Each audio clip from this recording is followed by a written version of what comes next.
Kasus penganiayaan David Ozora menjadi bola panas bagi mantan pejabat Dirjen Pajak Rafael Aluntri Sambodo. Usai ditetapkan menjadi tersangka gratifikasi oleh KPK, Rafael kini bersiap menghadapi pemeriksaan dan kemungkinan penahanan. Sementara itu, puluhan selebritas juga disebut-sebut terkait dengan kasus pencucian uang Rafael.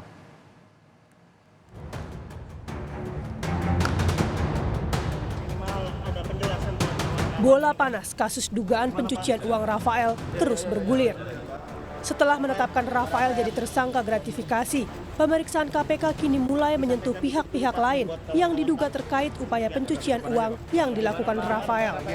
Selebritas berinisial R disebut-sebut terlibat dalam tindak pidana pencucian uang. Terkait inisial ini, KPK mengaku tidak mengetahui siapa selebritas yang dimaksud. Namun KPK memastikan akan melakukan pengecekan terkait selebritas berinisial R yang diduga terlibat TPPU. Dugaan artis berinisial R yang turut serta dalam perkara ini, sejauh ini kami masih melakukan pengecekan karena kami juga tidak tahu siapa artis dengan inisial R dimaksud. Munculnya nama selebritas berinisial R pertama kali dilontarkan Indonesia Audit Watch atau IAW. IAW menyebut kasus Rafael di KPK baru permulaan dan bisa jadi pintu masuk temuan lain. Salah satunya, dugaan Rafael berupaya memanipulasi program amnesti pajak pemerintah. Upaya Rafael inilah yang diduga menyeret keterlibatan puluhan nama selebritas dan grup band di Indonesia. Diperiksa KPK itu baru entry. Kalau di audit itu baru permulaan. Nah, baru permulaan itu lalu kita perhatikan bahwa setelah kasus ini kita baru temukan Rafael terkonsolidasi dengan yang disebut korporasi yang bergerak di bidang konstruksi dan beberapa bidang lain. Itulah yang sampai menyasar inisial R itu. Rafael terdeteksi terkonsolidasi dengan upaya-upaya manipulasi atas upaya untuk mengikuti upaya program pemerintah yaitu pengampunan pajak, tax amnesty. Itu luar biasa. Disitulah konsolidasi terkorelasi dana-dana atau uang terhadap puluhan selebriti dan beberapa grup.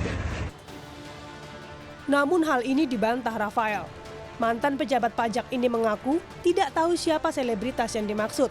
Rafael mengklaim tidak mengenal sosok artis manapun dan tidak punya koneksi dengan para selebritas. Saya malah mikir inisial R itu Rafael ya. Tapi karena memang saya nggak kenal dengan artis satupun. Saya nggak punya koneksi dengan artis manapun. Jadi silahkan disikapi artis itu siapa. Karena saya sendiri tidak pernah mengenal artis gitu. Kasus pencucian uang yang menjerat Rafael diyakini pakar TPPU Yenti Garnasih tidak dilakukan seorang diri. Pasalnya, gratifikasi yang diterima Rafael bisa saja mengalir ke sejumlah pihak lain dan kemudian digunakan untuk beragam keperluan, seperti pembelanjaan barang mewah atau memasukkan uang gratifikasi sebagai modal di perusahaan yang mengatasnamakan orang lain. Kan tidak mungkin ya sendirian ya, artinya pasti ada yang lain lah. Kalau TPPU itu penggunaan saja, orang yang menggunakan saja itu sudah peserta TPPU-nya, jadi dia TPPU pasif gitu. Dia tidak mungkin sendirian gitu. Kalau berkaitan dengan gratifikasinya, kemungkinan kan sudah disebutkan, ada geng gitu kan. Nah itu kan juga dia harus diperdalam oleh KPK. KPK sendiri yang mengatakan bahwa dia tidak sendiri. Istilahnya sudah ada partisipan lah dalam melakukan kriminal itu ya, criminal offense itu. Bahwa tadi disebutkan bahwa ini adalah dari pembayaran kos dan sebagainya. Kita carinya bukan itu. Pada waktu dia bikin kos-kosan itu uangnya dari mana gitu. Jadi ke hulu, bukan hanya di hilir saja. Di hilir dilihat nanti ada penerimaan dari kos-kosan, dari ini, oke gitu ya. Tapi karena di TPPU, jadi harus langsung waktu bikin kos-kosan itu dari mana uangnya di atasnya. Apakah itu berkaitan dengan gratifikasi tadi yang diterima dibuat? Baik. Hari ini, untuk pertama kalinya sejak ditetapkan jadi tersangka KPK, Rafael akan diperiksa terkait gratifikasi yang diduga diterimanya sejak 12 tahun lalu. KPK memastikan penahanan Rafael akan dilakukan seiring dengan penyidikan yang tengah berjalan. Tim Liputan, Kompas TV.